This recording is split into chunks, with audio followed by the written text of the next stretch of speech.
udah ke berapa kota sejak November diumumkan sebagai baca pres? Mungkin hampir 70-an ya, 70-an 60-an kota lebih, ya? 70-an kota. Yang bayarin siapa? Tergantung, Biayanya? mayoritas dari Nasdem. Ketika trip itu dilakukan ke berbagai kota, sebagian adalah kita sendiri. Yang kelilingnya itu darat, itu kita sendiri. Dan acara-acara yang dilakukan itu, Kak Uni, itu adalah acara yang hampir semua sifatnya desentralistik. Jadi ketika saya menyebut nama Nasdem, itu bukan berarti Nasdem Jakarta atau pusat ya? Atau pusat saja, tapi di daerah-daerah dan relawan-relawan daerah. Sekarang ini Kak Uni, relawan itu ada lebih dari 500 grup relawan yang semuanya tidak ada yang dibiayai dari Jakarta. Semua grup-grup relawan ini adalah swakarsa, swakarya, dan mereka self-funding gitu, di mana-mana. Itu yang membuat saya merasa ini adalah tanggung jawab yang tidak kecil. Yang harus saya emban. Termasuk Pak yang support dari Partai Demokrat dan PKS-nya gimana? Nah, memang Partai Demokrat, pakai PKS sama Demokrat itu, mereka sesudah deklarasi itu kan bulan puasa. Di bulan puasa itu saya sempat bilang jangan sampai kita ada aktivitas politik dulu. Biarkan bulan puasa itu bulan yang tidak ada aktivitas. Jadi di bulan puasa praktis kemarin malah saya tirakat kemarin Kak Uni. Saya jalan. Oh iya, cerita. Saya tirakat. Nah, jadi dengan PKS dan Demokrat, insya Allah sesudah Lebaran ini akan banyak kegiatan. Dan Demokrat PKS sudah mengadakan aktivitas berkali-kali juga.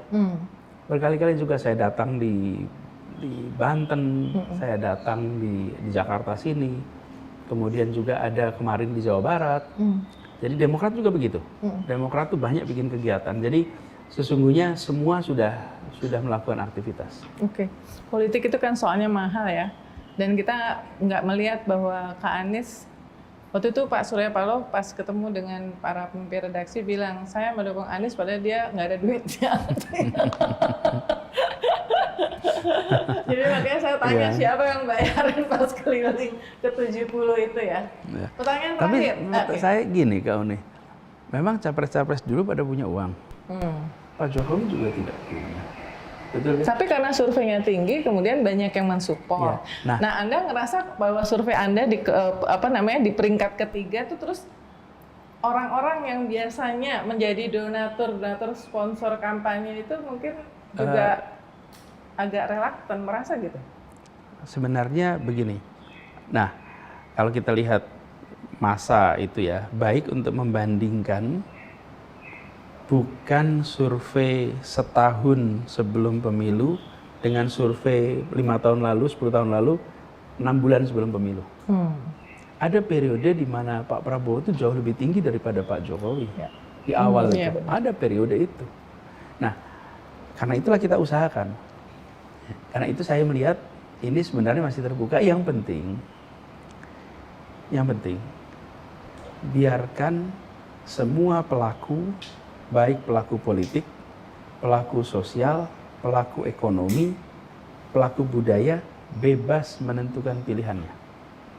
Jangan sampai ada ancaman, you boleh dukung, tapi hanya dukung si A, si B, si C, si D ya, nggak boleh dukung yang ini ya. Nah itu yang jangan ada. Karena kalau ada begitu, maka tidak lagi ada kesetaraan kesempatan. Dan saya cukup optimis bahwa ikhtiar untuk perubahan ini itu banyak yang sepemahaman. Tapi mereka masih nunggu.